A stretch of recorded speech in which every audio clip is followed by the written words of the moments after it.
नमस्कार। आज हम रक्त के बारे में बात करेंगे। सबसे पहले हमें ये पता होना चाहिए कि रक्त होता क्या है। तो रक्त एक प्रकार का तरल संयोजी ऊतक है। क्या है? एक प्रकार का तरल संयोजी ऊतक है। इसमें 3 प्रकार की रक्त कणिकाएं पाई जाती हैं। ठीक है, ये 2 भागों से मिलकर बना होता है। पहला प्लाज्मा और दूसरा कणिकाएं। कणिकाएं कितने प्रकार की होती हैं? 3 प्रकार की होती हैं।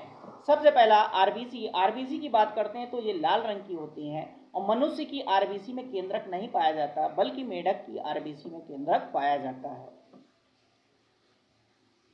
आरबीसी का फुल फॉर्म क्या होता है? कहा जाए लाल रक्त कणिकाएं। क्या होता है? लाल रक्त कणिकाएं। दूसरी कणिका होती है डब्ल्यूबीसी, जिसे हम श्वेत रक्त कणिका के नाम से जानते हैं।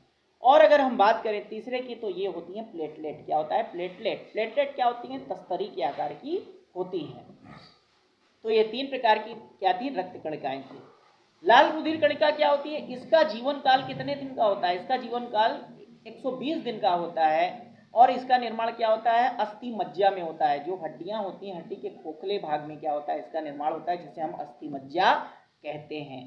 ठीक इसी प्रकार जो आपकी डब्ल्यूबीसी होती है, इसका जीवन काल 3 से 4 दिन का होता है। डब्ल्यूबीसी को हम क्या कहते हैं? सिपाही कोशिका के नाम से भी जानते हैं, क्योंकि ये क्या करती है? रोगों से लड़ने में मदद करती है। अगर कोई भी क्या होता है ऐसा कारक जो हमारे शरीर के लिए सही नहीं है, अंदर प्रवेश कर जाता है, तो आरबीसी क्या करती है? उसको सिपाही की तरह घेर लेती है और उससे लड़ती रहती है, इम्यूनिटी सिस्टम बढ़ाने का काम करती है। ठीक इसी प्रकार प्लेटलेट क्या करती हैं आपकी? ये भी इम्यूनिटी सिस्टम में क्या करती हैं? मदद करती हैं और रोगों से लड़ने में क्या करती है? सहायता प्रदान करती है। अगर हम प्लाज्मा की बात करें तो यह रुधिर का पीले रंग का आधारभूत तरल, साफ, चिपचिपा तथा पारदर्शी पदार्थ होता है। क्या होता है? पीले रंग का होता है, आधारभूत तरल है और चिपचिपा तथा पारदर्शी पदार्थ होता है। यह रुधिर का लगभग 60% भाग बनाता है। कितने परसेंट? 60% भाग बनाता है। स्वस्थ मनुष्य में लगभग 3500 मिली होता है। कितना होता है? 3500 मिली होता है। स्वयं प्लाज्मा का लगभग 90% भाग जल होता है और 10% भाग इसमें क्या होता है? कार्बनिक पदार्थ पाए जाते हैं। और कणिकाएं क्या होती हैं? 40 से 45% भाग रक्त का बनाती हैं। तो ये क्या था? आपका रक्त। और अगर हमारे शरीर में रक्त नहीं होगा तो हम सभी जीवित नहीं रहेंगे। अब हम चर्चा करते हैं रुधिर के कार्य की। आखिर रुधिर का क्या काम होता है? रुधिर का कार्य क्या होता है? तो सबसे पहले ऑक्सीजन का परिवहन करना, या कहा जाए अन्य गैसों का परिवहन करना। ऑक्सीजन और कार्बन डाइऑक्साइड का आदान प्रदान करना किसका काम होता है? रुधिर का काम। रुधिर ही क्या करता है? जब हमारा रुधिर क्या करता है? ऑक्सीजन क्या करता है? हमारे शरीर में पहुंचाने का काम करता है। क्योंकि जो आपका रुधिर में हीमोग्लोबिन नाम का वर्णक होता है, वो ऑक्सीजन से मिलकर ऑक्सी हीमोग्लोबिन बनाता है। ठीक है, रुधिर की लाल रुधिर कणिकाओं में उपस्थित हीमोग्लोबिन ऑक्सीजन का ग्रहण करके ऑक्सी हीमोग्लोबिन नामक स्थायी यौगिक बनाता है। ऊतकों में पहुंचाने पर ऑक्सी हीमोग्लोबिन टूटकर ऑक्सीजन तथा हीमोग्लोबिन में पुनः बदल जाता है। ठीक, तो ये क्या होता है? पहुंचाने का। और कार्बन डाइऑक्साइड को भी हमारे शरीर में क्या करता है? ये क्या करता है? इसी प्रकार कार्बन डाइऑक्साइड के साथ भी हीमोग्लोबिन कार्बोएमीन यौगिक बनाता है। क्या करता है? कार्बोएमीन यौगिक नाम का बनाता है। वहां ऑक्सीजन के साथ ऑक्सी हीमोग्लोबिन बनाता है, कार्बन डाइऑक्साइड के साथ मिलकर क्या बनाता है? कार्बोएमीन यौगिक बनाता है। इसी प्रकार अगर हम बात करें पोषक तत्वों का परिवहन करना, तो रुधिर क्या करता है? हमारे शरीर में पोषक तत्वों का परिवहन करने का काम करता है। क्या करता है? पोषक तत्वों का परिवहन करने का काम। पोषक तत्व क्या होते हैं? जितने भी पाचन के बाद आपके क्या होते हैं? स्वांगीकरण की प्रक्रिया के बाद जितने भी क्या होते हैं? महत्वपूर्ण तत्व होते हैं, वो सब सीधे किसमें चले जाते हैं? रसांकुरों के द्वारा होते हुए कहाँ चले जाते हैं? आपके रक्त में मिल जाते हैं। जैसे कार्बोहाइड्रेट है, प्रोटीन है, वसा है, ये सब रक्त में मिल करके आपके पूरे शरीर में क्या होते हैं? अपना अपना काम करते हैं। जैसे आपका कार्बोहाइड्रेट ऊर्जा देने का काम करता है, प्रोटीन वृद्धि में मदद करता है, विटामिन आपका रोगों से लड़ने में मदद करता है, और इसी प्रकार आपके क्या है? खनिज लवण क्या करते हैं? तरह तरह के अंगों में अपना अपना काम करते हैं। इसके साथ रुधिर क्या करता है? रोगों से बचाव का काम करता है। अगर क्या होता है, किसी भी प्रकार की हमारे शरीर में रोग होने की क्षमता होती है, बीमारी का कोई क्या होता है? लक्षण आने लगता है, तो रुधिर क्या करता है? लड़ता है उससे, क्योंकि उसमें क्या होता है?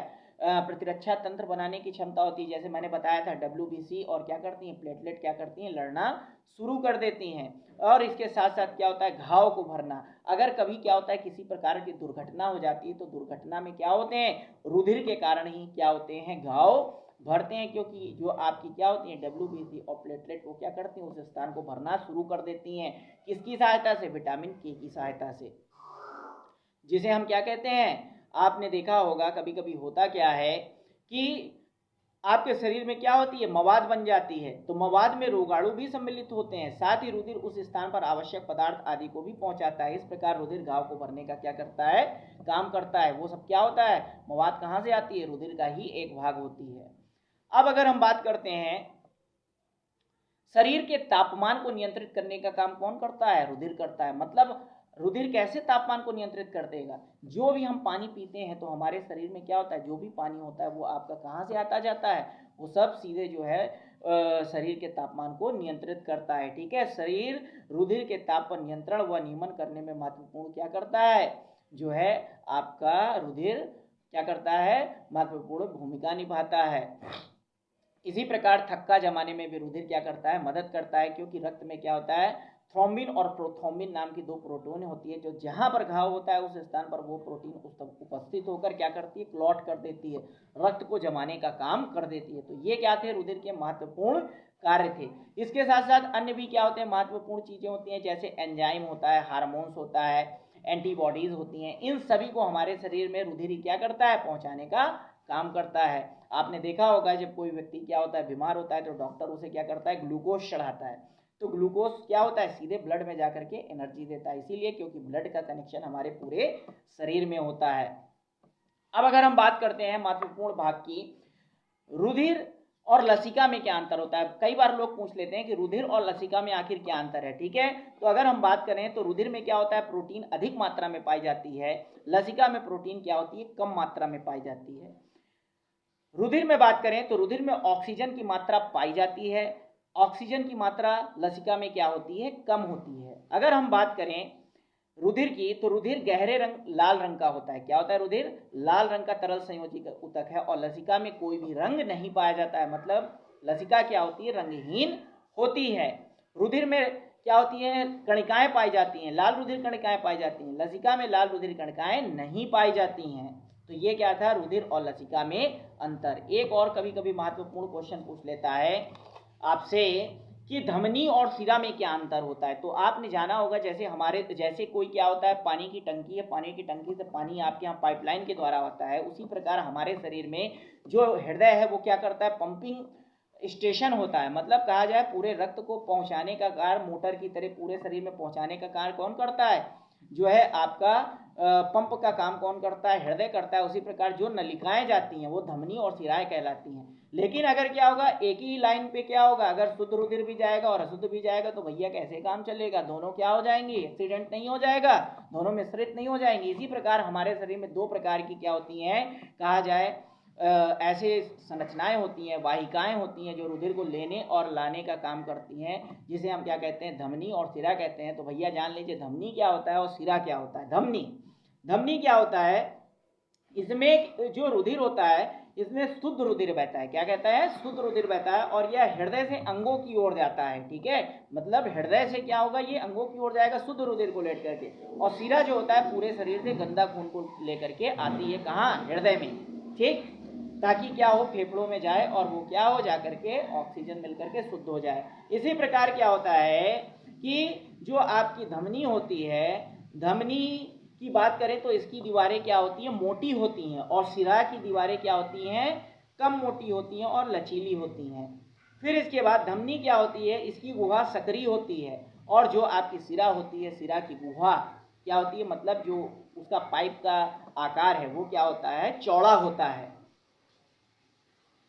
धमनी में क्या होता है, ये खाली होने पर भी नहीं पिचकती हैं, लेकिन आपका जो सिरा होती है ये खाली होने पर भी क्या होती हैं, पिचक जाती हैं। क्या होती हैं, पिचकने का काम करती हैं। धमनी क्या होती हैं, हल्के गुलाबी रंग की होती, नहीं, धमनी क्या होती हैं आपकी, गुलाबी रंग की होती, चटक लाल जैसा कहा जाए, मतलब डार्क लाल कलर की होती हैं। लेकिन आपकी जो क्या होती है, सिरा होती है, वो गहरे लाल रंग की होती है, कभी कभी बैगनी रंग की भी हो जाती है। इसके साथ अगर हम कहा जाए, जो धमनी होती है वो क्या होती है, आपकी जो त्वचा होती है उसकी बहुत ही अंदर गहराई में होती है, लेकिन जो आपकी सिरा होती है वो क्या होती है, त्वचा के बिल्कुल पास में होती है। आप देखे होंगे जो है हल्की नीले कलर की दिखाई देती है। तो ये क्या थी, आपकी धमनी और शिरा के बारे में।